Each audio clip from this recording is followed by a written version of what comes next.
we began to be babysat, and one of the persons that would babysit us was one of my uncles, and he began to molest me.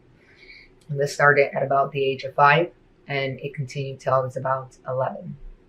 And so when my dad would come and pick me up, he was just so upset that I did not want to be touched. I didn't want to be hugged. I didn't want him. I would just push him away and say, like, no, like, no. And so he took offense because he was like, what did I do? Why are you treating me this way? What's wrong? I mean, he was upset. He was crying. And even now, thinking about it and talking about it, my heart breaks because my dad lost his little girl at that point. I was no longer the same person. I became cold.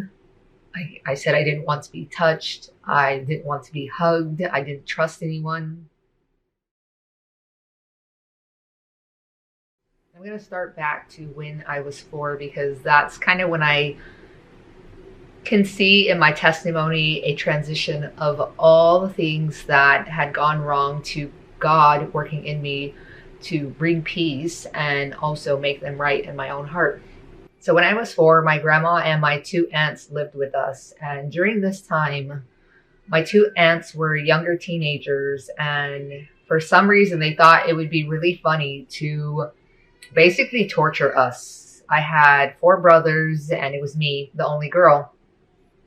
And so when my mom and my dad were not there, things started to go really wrong and get really scary for us. One of the first traumatic memories I have is that my aunts led us into a room, and they basically tricked us to go into this room by ourselves. And after we entered the room, they closed the door behind us, but turned off the lights before they did that.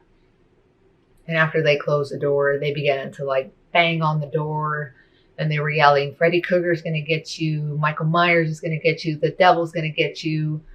And I was still pretty young. I wasn't completely aware of what these things were. But I did know a little bit about the devil and that he was bad.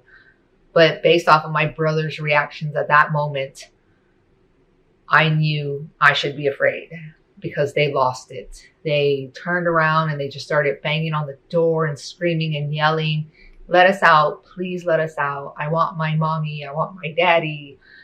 And because they freaked out, I freaked out. And the only thing I had to say to get everything to stop was, I'm going to tell my daddy.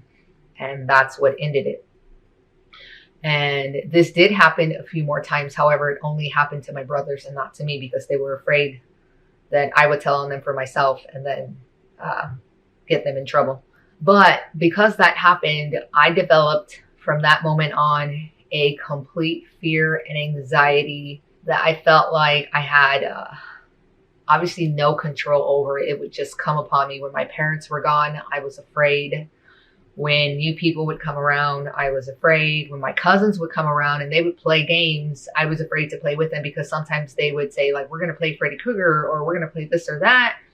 And I would be like, no, I'm not. And I would go hide. Well, at about the same time, my dad and my mom got a divorce. And this was another major event in my life that affected me so much. And so when my dad was leaving, I wanted to go with him. I was daddy's girl. And so I asked him, can I go with you? And he was like, no, I'm going to go wash my clothes. So like he was going to the laundromat, but he had his dresser in the car and his clothes, his belongings. But I was young enough that I was like, oh, okay, I believed him. Fast forward a little bit and I realized my dad lied to me. And so after that point, I honestly can tell you, I don't think I ever trusted anybody ever again to be telling me the truth. And if I did believe them, there was always that skepticism in the back of my mind, like, oh, maybe you're lying. But anyways, like I said, that put a distrust in me. And there was also something that was an ongoing thing from when I was little to probably the age of 13. And that was that my mom was jealous of me. And so she would say things to me that were not very kind. She would talk bad about my dad to me because she was jealous that my dad would give me a lot of attention. And so I would see the difference in how she treated me and how she treated my brothers. And so I really never felt loved by my mom. I just always felt like she was competing for something with me, even though I did not know what we were competing for. So after my parents divorced, we ended up staying with my mom for a while. And I honestly have not a lot of memory of that time, but I was told my dad did not come see us for about 6 months because he was really distraught and depressed over the divorce. And during that time, supposedly I got closer to my mom. But during that time, we began to be babysat, and one of the persons that would babysit us was one of my uncles, and he began to molest me. And this started at about the age of 5, and it continued till I was about 11. And so when my dad would come and pick me up, he was just so upset that I did not want to be touched. I didn't want to be hugged. I didn't want him. I would just push him away and say, like, no, like, no. And so he took offense because he was like, what did I do? Why are you treating me this way? What's wrong? I mean, he was upset. He was crying.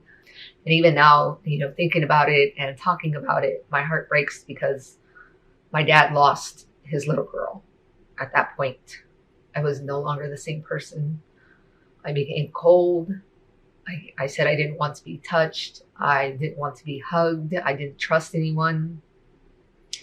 I think at first I didn't trust people to not, maybe scare me like my aunts were doing. But now I no longer trusted anyone to be near me, to touch me, because I didn't know what else would come of it. My mom started using drugs and partying and just kind of, getting a little out of control. And during that time, she would have some of our second cousins come over, and sometimes she wouldn't be there. And so I remember one time one of the aunts or one of the cousins coming over, and we weren't always fed like we should have been. And so my brother was on the counter and he was going through the cabinets trying to look for something for us to eat. And I was in the kitchen with him, and this cousin comes in and she just starts yelling like, what are you doing? And she literally picks up a cord and starts swinging it at my brother over and over, and it hits him in the legs and he falls off the counter. And I'm just sobbing and screaming, stop, you're hurting him. Don't do that. Stop. And she literally stops because I lost all control, was just flipping out. Like, I can't believe you're hurting my brother like that. And, she tries to comfort me like, oh, it's okay. It's okay. And I mean, my brother just literally fell off the counter, and he was only, I want to say like 5 or 6, somewhere around there. And that's my memory of that. And it was just like, man, like, I hate new people. I don't trust them. Well, fast forward, and my mom gets married, and my dad also gets in a relationship with who's now my stepmom. And so the man that my mom's in a relationship with, I don't really think he ever liked us. And they both used drugs together. And so we suffered because of that. There were times where they wouldn't feed us because they were passed out in the room. And then sometimes we would be sneaking around in the kitchen to try and find food. And sometimes even the dog food. And if they would catch us, especially my brothers, they would make us kneel in the hallway on tile. And sometimes they would throw ice. And you would have to kneel on the rice. And then they would go in the room and they would pass out again and forget they left you there. And so sometimes we would, sit back down, and they would come out of the room, and if they caught you down, this was mostly my brothers. My stepdad would run a leather belt under hot water, and he would spank them. And if they even flinched, he would spank them again.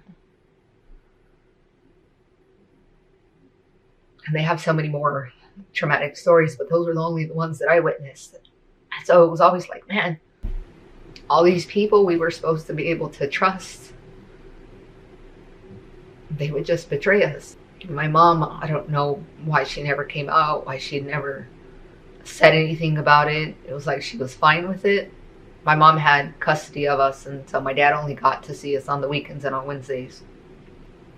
So when we would go with him, it was a lot better.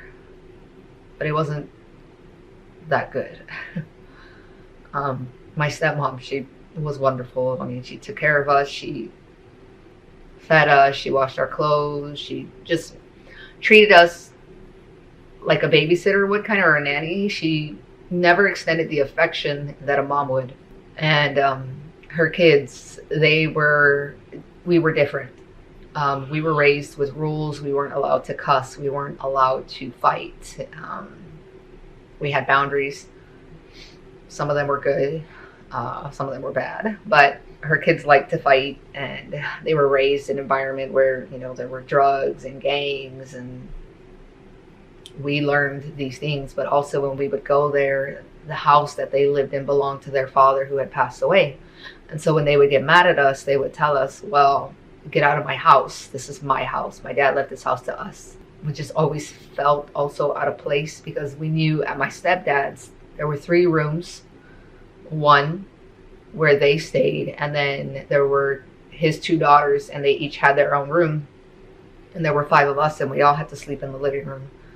And so it didn't exactly feel very comfortable or like home. And then we weren't allowed in any other part of the house except for the bathroom. So then when we would go to my stepmom's, we were allowed to go everywhere, but then we would get told that, get out. We don't want you here. And it was like, what do we do? I don't know what to do. You're telling me not to be here, but like, I don't want to be here anymore because you don't want me here. And all this time, the molestation continued. Anytime we had family gatherings, or I saw him, he would somehow have an opportunity to do something to me. It was just awful. So I was always insecure, always anxious, hiding. So when my mom was with my stepdad, before they got married, my mom sent us to my dad's for a while, and my mom had a baby. And it seemed like we were gone for quite a while. And it was like, okay. And it was like, she's married. And it was like, okay, like she didn't even tell us any of these things. That's interesting. And so she was kind of in and out of our lives, where my dad, I felt like, was always consistent. We knew when we would see him, and if we were too far away, because eventually my mom left my ex-stepdad and joined the army. Well, she gave us to my dad. And then she took us back after she was done with her basic training. But even when we moved, my dad would still drive to pick us up, bring us back to where he was, and then drop us off again. So he wasn't neglectful in his visitations. While my mom was in the military, she wasn't always there. It was kind of weird. She would come home late. Sometimes we'd be like, what do? We need to eat. And, there were my 4 other brothers. And so we would try whipping something together. We didn't know how to cook. And so we would just, make a mash, I guess. But because she wasn't there, I want to say my brothers got into a lot of things they shouldn't have during that time. I was always standoffish. I didn't trust anyone. I didn't trust my brothers because I knew they would get into stuff that they shouldn't. So my mom ends up getting out of the military. We go back with my dad until she's discharged all the way. And then she takes us back. Well, when she takes us back this time, when we're with my dad, though, we don't see her for a while and we don't hear from her. So it was like, she never felt like she had to call or talk to us. It was just like, if we were gone from her, we were gone and she was gone. There weren't that many check-ins. So she gets out, gets an apartment, and takes us back. Well, she moves us into the ghetto, like drug addicts and a creepy place. And she starts using drugs again. And my mom was promiscuous, and we didn't have any doors, but we had like sheets up as the door, and she would be having intercourse in another room, and it was loud and very inappropriate, very uncomfortable. I was always anxious there too. Well, it started to happen again where she stopped having food for us and wasn't able to provide. So my dad would come over and drop us off food, and we would call him like, Dad, we're hungry. We don't have nothing to eat. We don't know where Mom is. We don't know what to do. And so he would come and he would drop us off food. And then there were times in the middle of the night, my brothers would sneak out of the house and go swimming at a pool down the street when it was closed. And I was just always afraid for them. I was always scared something bad was going to happen. Well, eventually my dad comes over and visits one day without calling, without us calling him. And my dad sees my mom's arms are all full of, track marks from shooting up. And he just told her, have the kids ready. I'm going to pick them up tonight. And so he came and he picked us up. But I don't ever remember a conversation of, your mom's on drugs, you can't be with her. You're going to come with me. You can't stay with her. It was just like that, a change. So we don't hear from her for a while again. And we hear from her again. Like, our life was just so dysfunctional. My mom hated my stepmom to the point of, like, it was just so uncomfortable. We would have birthday parties, and sometimes my little brother, our birthdays were on the same day, so he would invite my mom. When my dad and my stepmom were throwing the party, my mom would come. And I was, like I said, just so scared because my mom really just wanted to beat up my stepmom. There was always anxiety.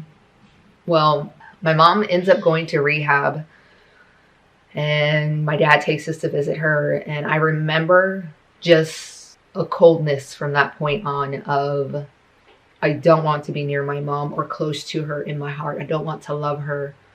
And I wouldn't say I phrased it in that way, but looking back, that's what I wanted. I wanted distance between us that was permanent. I didn't want her to be able to hurt me anymore because she would, like I said, disappear and not call.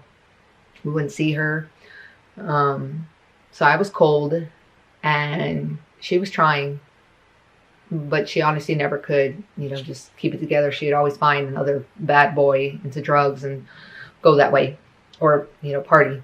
So anyways, fast forward, my dad and my stepmom end up breaking up, and my mom and dad get back together. And during this time, though, this uncle that molested me, we end up moving into the same house where he lives because my grandparents and him lived together. And because my stepmom and my dad broke up, that's where my dad moved us. And that was kind of like torment. The molestation stopped at like 11, and he was confronted. Well, I don't know what happened to him, honestly. I don't know what was said to him, if anything, other than things for myself had to change. Like, people no longer, the uncles could no longer hug me. They had to shake my hand. I had to shake their hand. So it was evident that everybody knew something. And so all the men would extend their hand, and, we would shake hands. My uncle, I don't really think there was like a change other than he stopped touching me. But he was still loud about me, if that makes sense. Like, oh, hey, da da da. I was just like, don't talk to me. Like, that's how I felt in my heart, but I would never say that at that time. So when my mom and my dad got back together, things were good at first. It was like, wow, like, things are normal. We're being taken care of. We're fed all the time. Nobody tries to kick us out. Nobody's mean to us. My mom was a good mom when she was present and trying. Well, they started drinking a lot and partying, and things just went south from there. Fights broke out, and one of the last times my mom was there, my mom and dad were fighting, and my mom threw an iron at my dad's head and cut his eyebrow open, and then my dad chased her, and I thought my dad was going to kill her, but that wasn't his intention. So my mom jumps out of a window, and my dad catches her, and he pins her down, and he just lets all the blood drip onto her face. And I'm like yelling at my mom, Mom, just go, just leave. Mom, get out of here, just go. And so she leaves, and they're no longer together. And my dad and my stepmom start talking again. And my mom stays gone for a long time again, and then all of a sudden she pops up months later, and she calls and she wants to talk to me, and she tells me, I want to tell you what you did that hurt me the most. And mind you, I was already cold towards her still. I never let her get close to me again. And I was like, what? And she said, when you told me to leave, that hurt me the most. And I didn't explain to her, though, that I wanted her to leave because I thought my dad was going to hurt her. I was like, just go, like, get away, run away. You'll be safer if you're not here. But she interpreted it as I didn't want her there, which was not true. And anyway, so she said that. And because I was angry at her, I put the phone down and was like, whatever. And I told my brother, your mom wants to talk to you. So that was probably Thursday. And my mom was telling my brothers that she wanted to pick up us 3 bigger ones. She hardly ever wanted to pick up my 2 younger brothers, who were literally only 1 year younger than us. And I don't know, that was just weird. But I didn't believe her she was going to come for us. I didn't believe her she was going to pick us up, because she would say she was and then she didn't. So then Friday rolls around, she doesn't pick us up, and I think it's probably sometime in the evening already, and my dad was going to go to my stepmom's house, and I was like, well, I'm going to go with you. I mean, I'm not just going to sit around here. So while we were at my stepmom's house, my dad gets a phone call. He came to me and he's like, I have something to tell you, and he was crying, and I was like, what's wrong? Because my dad never cried. And he was like, your mom, she shot herself and she's dead. And I was just stunned, like, what? Throughout my younger years, I did grow up somewhat in and out of the church. My mom was Pentecostal. My dad's side of the family was Catholic. And we did have a cousin who took us to a Baptist church. And so we had some knowledge of God, the devil, the salvation message, but it never was personal. And my dad and my stepmom used to send us to a church where the bus would pick us up and take us, but they would never go to church. And so at that point, I rejected God. I said in my heart, there is no God, because if there was, he would have never let this happen. And that was when I was like 13 years old. You know, prior to that, I used to always look for the first star, because supposedly, you know, you could make a wish and it would come true if you wished on the first star. And I was always wishing, like, I just want to be happy. I just want to be happy. You know, at such a young age, I didn't even realize how unhappy I was. So between the ages of 13 to probably 21, I full out rejected God, and I lived my life like I didn't believe in him. I began to party. I became promiscuous. I began to drink heavily. By the time I was 15, I had my first pregnancy that ended in a miscarriage. And then by the time I was 16, I was pregnant again. And this time I had a baby. And when I had my son for the first time, I could honestly say, like, wow, this is what it is to love somebody. Like, I've never known this kind of love, not even, you know, to my family, to my dad, to my mom, no one. And so a series of events began to occur that drew me to cry out to God. I had my son, and then a year later, I had my daughter. And when I had my daughter, I had prepartum depression that transferred over into postpartum depression, and it was really bad. And I had a really bad struggling relationship with my ex, and I just came to a place where I felt like I needed out, and I needed to find happiness. So that relationship ended, and I started going out partying, and then I ended up with who's now my husband. And while I was dating him, my ex sexually assaulted me, and that sent me back into an even worse depression where I became suicidal.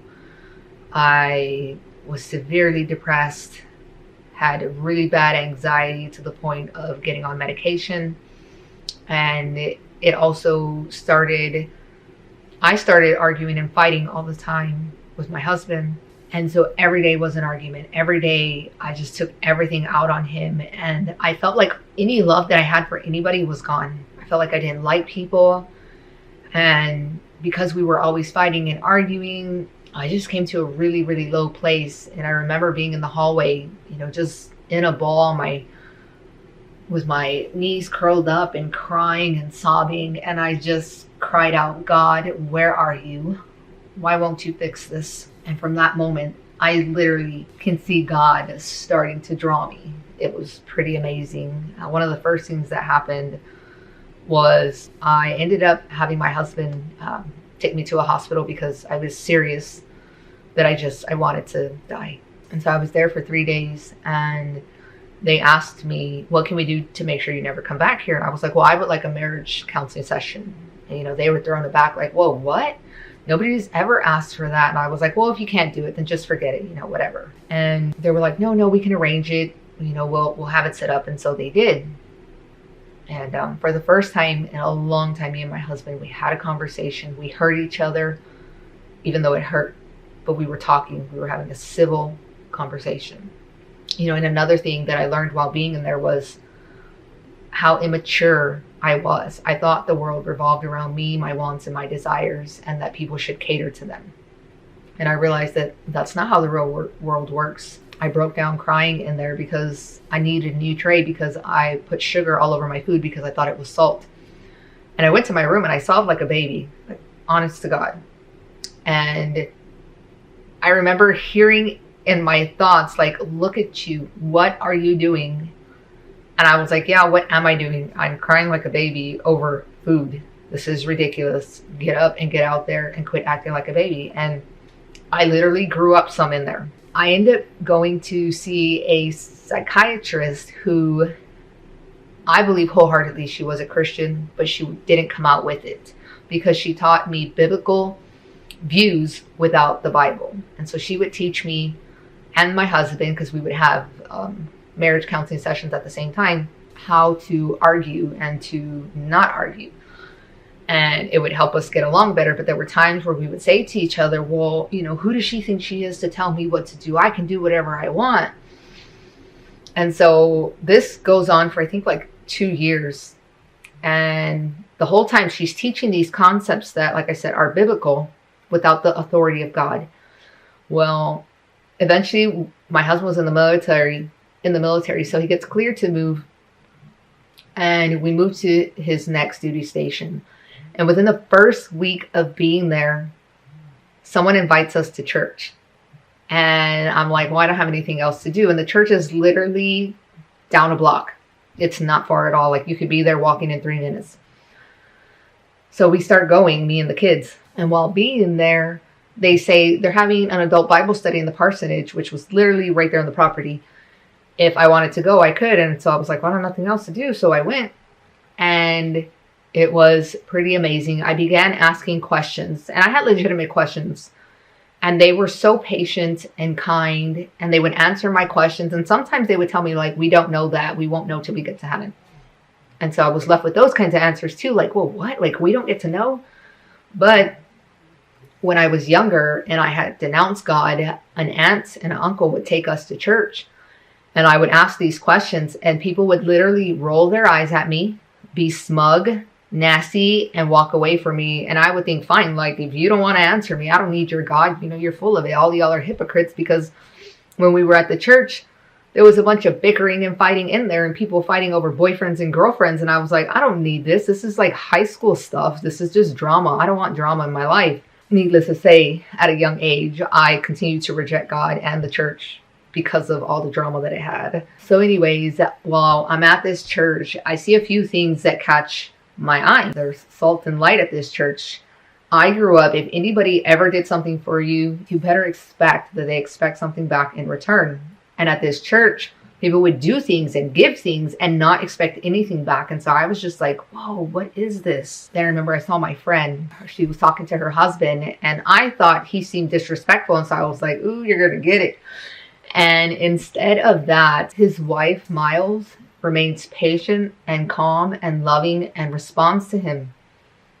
And I was just like, whoa, I've never seen that. Like, how can you be so loving to someone who just treated you, in my opinion, unloving? But again, that was the light. I was like, whatever she has, I want it. So I continued to go to this church. And the way the church was set up, I didn't know at the time, but basically when someone new came in, one of the women would volunteer to disciple the new person. And so a friend, my dear friend, her name was Michelle, she discipled me. And at this church, though, they didn't do altar calls. They simply let the Lord draw you. And if you were to get saved, you were to get saved. Not to say that they didn't preach the gospel. The altar call just wasn't given. So my friend's discipling me. She's teaching me all these biblical things. And I start changing. I start wanting to be obedient to Jesus. My life is just radically different. One of the things she taught me, because my husband was an unbeliever and we would still fight sometimes, especially if I brought up the Bible and God. And so she told me, well, there's a way that God teaches women who are married to unbelievers, you know, and how you can win them over with your conduct. And so I was like, oh, I can do that. And of course, it wasn't me, though. It was the Spirit working in me. And I changed. I stopped arguing with him. I stopped being mean and rude and condescending. And there was just like I said, a radical change. And one day we were having a potluck at the church and her husband was there. And so he starts asking me, so are you saved? And I was like, well, I don't know. Am I? And he was like, well, only you can know that. And I was like, well, how can I know? And so he starts, telling me scriptures. I just responded to him, I'll go home and I'll pray about it. I'll think about it. And I went home and I did that. I prayed and I thought and I reflected on the scriptures and my life and my heart. And I was like, I'm saved. Like, I believe in Jesus. Like, I cannot tell you the day, the hour that all this happened, but it happened. And so after I realized I was saved, I called the pastor and I was like, I would like to be baptized. And so I was baptized into the body of Christ. And here I sit before you, a child of God, a believer. So that is my testimony of how I got saved. But the things that happened after I got saved were also pretty radical. I forgave my uncle who had molested me. I forgave my dad for lying. I no longer held people at an arm's distance that, always thinking, I can't trust you, I don't know you, or, getting anxiety because I'm around new people. This actually, I feel like, made me somewhat more bold. Granted, I'm not completely 100% sanctified and like Jesus, but a lot of things in my life have changed. I'm not mad at my mom. I genuinely love her. I wish she could have lived a different life. I forgive her for everything she did and didn't do as a mother. I'm close to my dad. I can hug my dad. Everything is fine in that area. I have a great relationship with my husband in the Lord. We have several kids together and we raise them in the Lord. As far as my aunts go, the same. I forgive them in my heart. I hold nothing against them. I love them. And I genuinely love everyone and just really want everyone to know the love of Jesus. Thanks for watching this video. I hope it was encouraging to you, and I will see you on my next video. Y'all take care. Bye.